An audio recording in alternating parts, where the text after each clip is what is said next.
We are going to go look at another Turo rental car possibly. We're on our way to Chicago, about a 2.5-hour drive.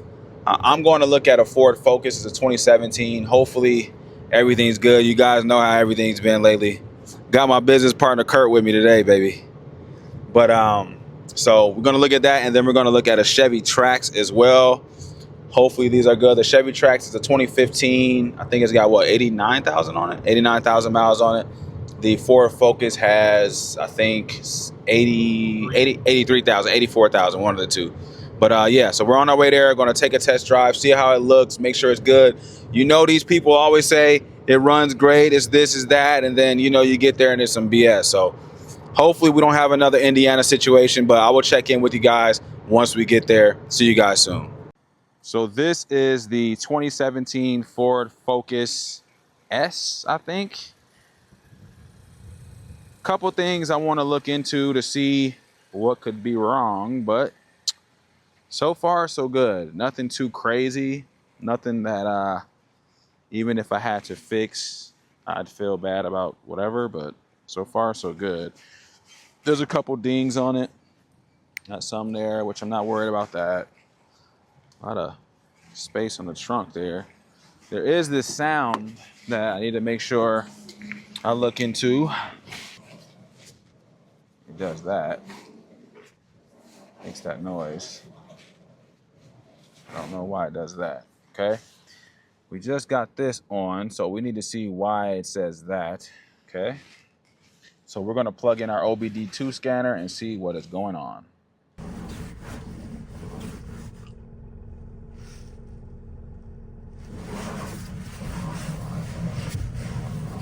Oh, that's loud. All right, we're going to plug this thing in and see what we got.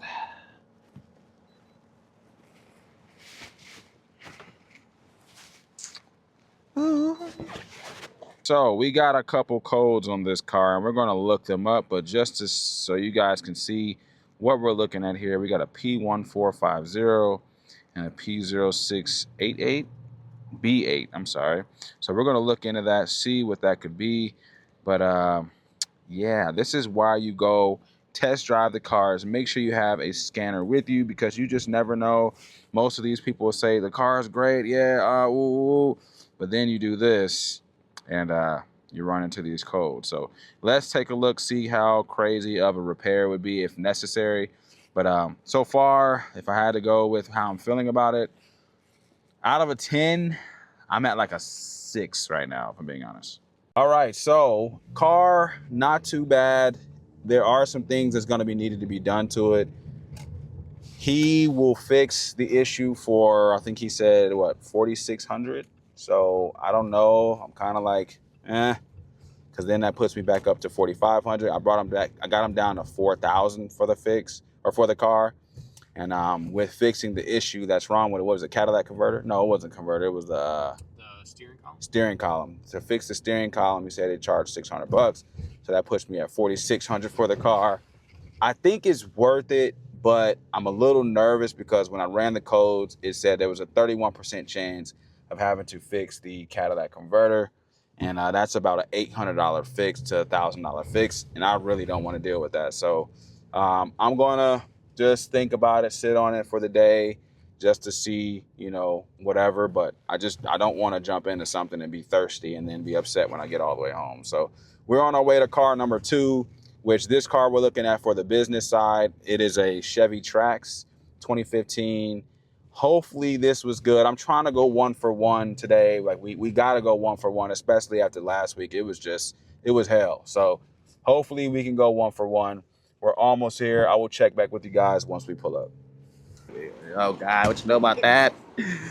Okay, and now we're looking at a 2014 Ford Focus hatchback, right? All right. So far, looking good.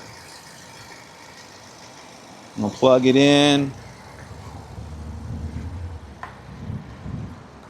Body looks good.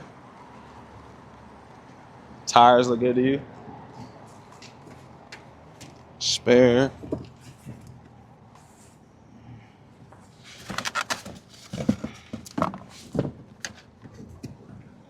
Oh, it's this that's making it do that, huh? Whatever.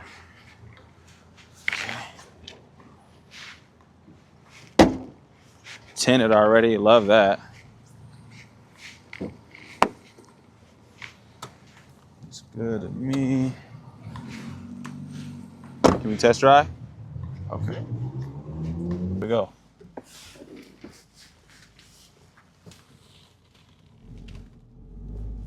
Ooh, did they add something to that? That sounds good. It's definitely not stock, it don't sound like. What they put in here, do you know? Oh, I got it like that. As you see, You got it like money on it. Yeah. Damn.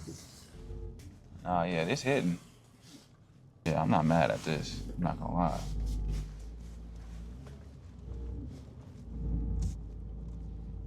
Clean title, you said, right? Yeah, bro. Okay.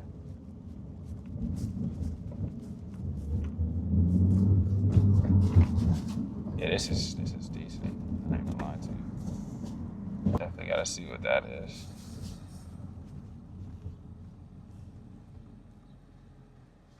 You haven't really had a chance to even. I'm gonna go on that main street over there real quick, just to. You know what that sound is at all? You have any idea what that sound is? No.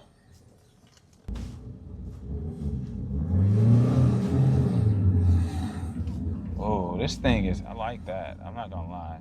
I did too. I just wish I knew what that kind of grind sound was going on there. I guess when we pop it, we can see if it still has that. But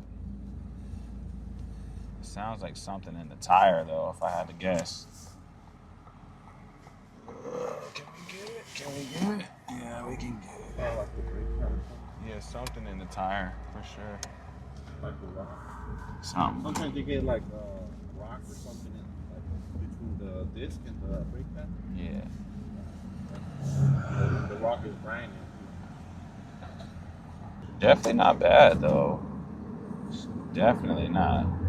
Definitely not bad. I like this one. I'm not gonna lie to you. Out of everything, so far, decent.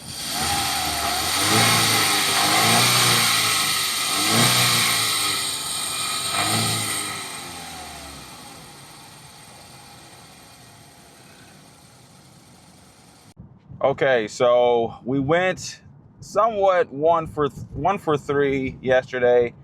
We had a crazy story. So the first Ford I went to look at for the personal side wasn't bad. There was a couple things that probably needed to be fixed, and I did ask him if he could fix those things for me. He said he would, but he'd have to charge an extra whatever, $400. So I'm seeing if he's going to fix those issues. If not, not a big deal. I'll just find something else. And then the second car, here's a crazy story about this one. So the second one we went and looked at, we get there, car looked good, sounded great. But when we started driving it, we started hearing like a whirling noise is what I would call it. It's like a whining noise. And it kind of was suspicious. So obviously we did our research to find what it could be, to see, what's causing that. And come to find out, we didn't really know exactly what it could have been. It could have been multiple things like the pulleys, or something with the catalytic converter. It was so many different things that the codes was bringing up. And there were codes. Anytime I see codes on the car that come up, I get a little worrisome, because a lot of these people, I'm asking them, is there anything wrong with it? Is there any issues? And they say, no, everything's fine. And then you get there, there's always something. So obviously there were codes that popped up, which didn't seem too crazy. But what I didn't like was that whirling noise. And he didn't even know, what the issue was. He said he had only had the car for a couple months, because he got the car because someone owed him some money. So they gave him the car. And I was already suspicious about that. He wanted $4,900 for the car. And once we got out of the car and looked at everything, I said, the best I can do is about $4,400. He said that was okay. My strategy is I'll usually go get some money. Obviously, I never carry cash on me when I'm going to meet someone. So I went to go get some cash. And, we went to call our mechanic to give him and tell him about the issues that we saw with the car. And he was telling us that he didn't really know if it'd be worth it to buy it, because it could be so many different things. So I reached back out to the guy. I told him how we felt, like, hey, I'm not sure because that whirling noise, we don't know what it could be, and you don't even know what it could be. And so I asked him, could you go take it to a mechanic? If not, the best I would do is $3,000 for the car. And he immediately agreed for $3,000. So that just put up a red flag for us. I'm like, okay, you had it at $4,900. We dropped down to $4,400, and then from $4,400, you were willing to take $3,000. To me personally, that's a huge red flag. Now, I could be wrong. He could have been, you know, just wanting to get the car off or whatever the case may be. But it's just, the story was weird. You dropped down from $4,900 to $3K. That's almost a $2,000 drop on the car. So, you know, I'm like, I don't know, man. I'm worried about that. On top of that, we had to drive it 2.5 hours home if we did decide to do it. So long story short, I told him that, you know, honestly, the $3,000, I don't know if it's worth it because it could be so many different things that we might have to fix that put us over the amount that we really want to spend on the car. And he got really frustrated, which I can understand because, you know, you take your time out of your day to, do meetings for the car, try to sell the car, and then that happens. So I definitely understand, and I wasn't trying to not be understanding, but at the end of the day, I need to be realistic about what's going on and everything like that. So long story short, we didn't end up getting the car. And then when I texted him how I felt about it, he told me, F me. So whatever, to me, that's horrible business anyway. So if you're going to tell me F me because I didn't want to buy your car, then I guess it just wasn't meant to be. So that's really how it all ended. And, it is what it is. I'm not frustrated about it. It doesn't bother me. It just goes to show that it really wasn't worth getting that car, especially if someone's going to treat you like that. So, that being said, we went to our final car, and it was a Chevy Sonic, which wasn't a bad car. It did have a couple things that we didn't like, but he wanted $4,400 for the 2014 Chevy Sonic. And like I said, it wasn't a bad car at all.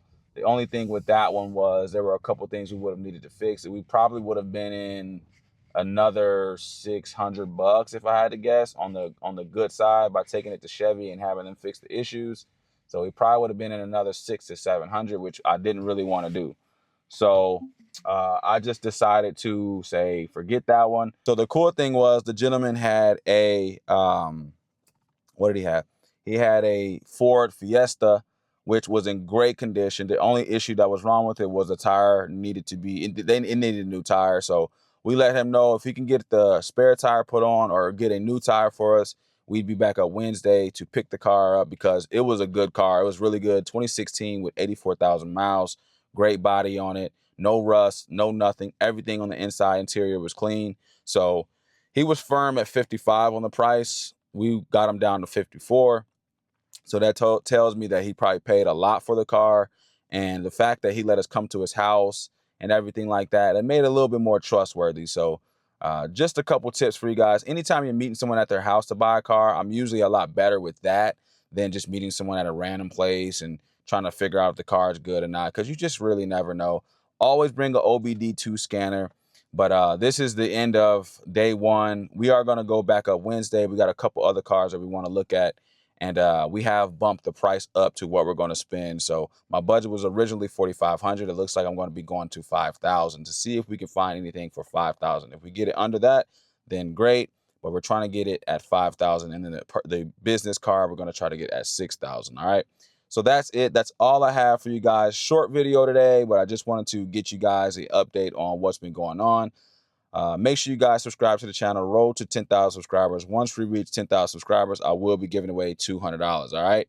Scoofy here. Subscribe to the channel. Invite your friends and family. And I'm out.